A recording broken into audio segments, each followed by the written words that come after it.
Hey guys, welcome to Wrenchin. My name is Ben, and today I'm wrenching on my 2004 Honda Accord. I've had some ongoing electrical issues on this car, and I think it's coming from a parasitic draw. And basically what that means is something's drawing power from the battery while the car is off. It's just a little bit of power, and it's just drawing enough that over time, as the car sits, it can drain the battery to the point where the car won't start. So I've got some relatively inexpensive tools that I'm going to use to check the battery and see if it's still good. I'm going to charge it with this new battery charger I got from Andeman. It is the BC301, and so I'll use that to charge the battery, and then I can test it again and make sure that the battery's still good. I also have this portable jump starter that I got from Andeman, and I really like this one for a few reasons. I've done a separate video on this that I'll link in the description. It doubles as a tire inflator, which is nice, but I keep this in the car in case I'm out somewhere and the car won't start. I haven't had that issue yet. It usually just happens when it's sat for a few weeks, but I can show you how to use a cheap battery tester to test the battery. I can also use a cheap multimeter to get the voltage off the battery. That alone doesn't tell you if the battery's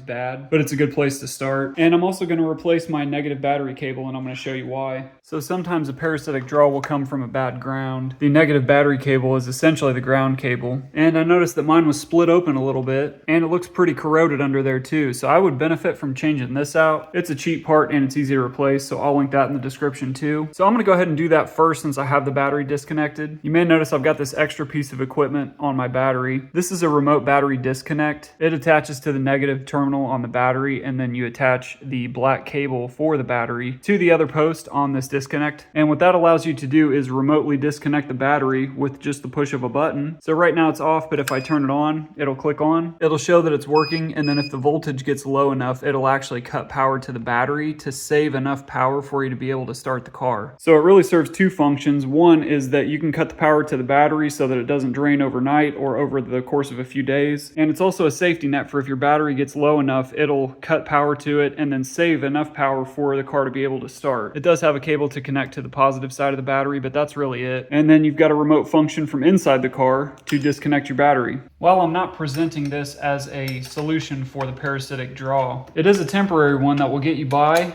and allow you to still use the car safely and not have to worry about if it's going to die until you can get to the parasitic draw. It's done well at keeping it so that I can drive the car and not have to worry about that, but I always knew I was going to have to fix the parasitic draw at some point. I will be doing that in a separate video. That's not what this video is about. I'm really just going to try to diagnose if the battery's still good, see if that battery charger will get it back to a good spot. And then I can also try to charge the old battery. I've still got the original battery that is totally dead. It's only a couple years old, and it's drained so bad it won't even supply power to my battery tester. So I've also done a separate video on this battery tester. I'll link that in the description as well. But you basically just set the cold cranking amps to what it says is on the battery and then hit OK. And then after a few seconds, it'll tell you the cold cranking amps that it's reading, and it'll tell you the condition of your battery at the bottom. And it shows that my battery is poor. Now this battery is less than a year old. I got it less than 6 months ago. And so I'm under the impression that my parasitic draw is getting worse and it's causing my batteries to fail prematurely. I've also had to change out the alternator again recently. So between all those problems and the fact that changing the radio out didn't fix it, I'm confident that I'm gonna have to dig into this parasitic draw problem. But in the meantime, I've got that battery disconnect that I can use. I can also go ahead and replace the negative battery cable because it's cheap and easy to change out. I'm going to go ahead and disconnect the positive cable too, just for extra safety. And then with that disconnected, I just need to remove this one screw here that holds the negative cable onto the body. And then from there, I just need to disconnect the other side of the negative battery cable. It's got a 10mm screw right here next to the battery. And with that out, I can just compare this to the new one and get it replaced. So I can see that the new one has some reinforcement right here, which is good because that's where it failed. It does have about half of the wires in there frayed. So it's possible that this was causing some issues. So while I don't think this is going to solve my problem, I think it's definitely worth doing and checking it off the list. So I'll get this new cable installed, and then I can move on to charging the battery. All right, and then I will just leave this disconnected because I need to have those off anyway to charge the battery. So I feel like I should say that I am not being paid to review this Andeman battery charger. They did send it to me for free and I gladly accepted, but they are not paying me to review this one way or the other. And the first thing I noticed is that this is really light. I feel like everybody's dad's got a 30-year-old battery charger that's twice as heavy as this one. So I'm hoping with it being brand new, it's got some features that's going to be better than your standard battery charger. It does claim to be smart and automatic, so we'll see what that's about. I should probably read through all this, but I'm not going to. I'm going to plug it in and hook it up to the car. And I guess the first thing that I'll say about it is I think it's kind of weird. The power cord is pretty thin and it doesn't have the 3-prong ground post, which seems kind of weird, as much power as that's going to be putting into the battery, but maybe that's okay. Without reading the instructions, I'm sure it would tell you not to use an extension cord, so I'm going to pretend that I'm not using one. And as soon as I plugged it in, a fan kicked on. So right now it's set on smart mode. It's got the auto off feature turned on, and it's an all-weather battery, so we'll leave everything as it is. The cords are pretty short, but it tells you not to set this on top of the battery, so that'll reach. So I'll connect the negative and the positive, and then I'll start a timer and we'll see how long it takes.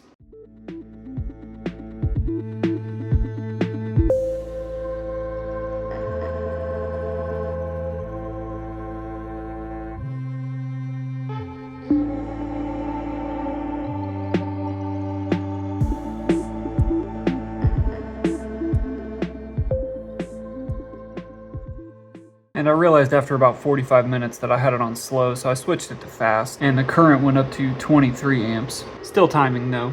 And about 7 hours later, we're at 99%, and so we're almost there. All right, there we go. Just under 7 hours, and it's fully charged. It started out about 50%, so that's about how long it took to get to 100%. It's nice that it's got the auto off feature, so you can just leave it overnight, and then it'll shut itself off when it's done. So now I can turn it off, and I'll unplug it before I disconnect it. And the real moment of truth will be testing the battery again. So I'll set this to 550, and it tests good, so that's awesome. So this battery tester does have some other information. Strength of health is 100%.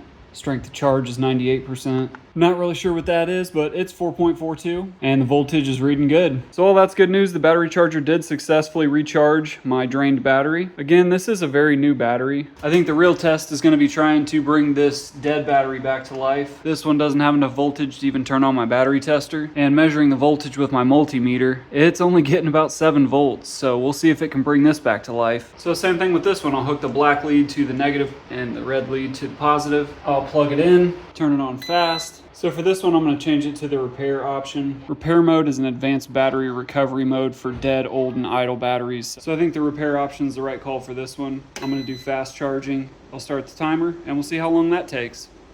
All right, this one's finished up too. I didn't quite get to it when it was already done, so it took about 8 hours as well. So now the real test is going to be getting the battery tester on it and see how it looks. So it's got enough power to turn on the tester, which is a good sign already. And I kind of can't believe it, but it got this battery back to life. So the strength of health is only 67%, strength of charge is 98%, but it does show that it's a good battery again. So that's kind of cool. I'm really surprised with that, but this battery charger brought this dead battery back to life, and it's got it testing as a good battery again. Super impressive. I did not expect that.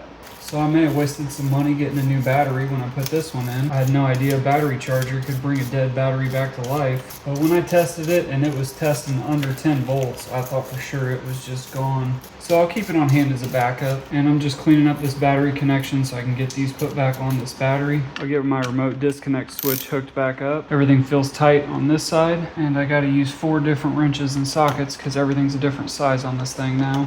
Turn this back on, and I'll check the voltage one more time just to make sure it's good. Showing 12.9, almost 13 volts, so we're good there. So my final take is this is a great battery charger. I'll link this in the description. You can also use a 30% discount code. It's been charged 30. And that'll help you get 30% off from Amazon for this, so you can still get quick shipping. And that's really it for this video. So I am going to diagnose my parasitic draw. I'll put that in a separate video. I'll show you how I find that and what I'm going to do to fix it once I find it. But for now, I'll continue to use this disconnect, and that'll save my battery so I don't end up with another one in the graveyard. But I did resurrect that one, so that is good news. I can't believe it actually worked. So shout out to Andeman for their good battery charger. Go pick yourself up one, use the discount code, get 30% off. Subscribe if you haven't already, and I appreciate you guys watching. I'll catch you in the next video.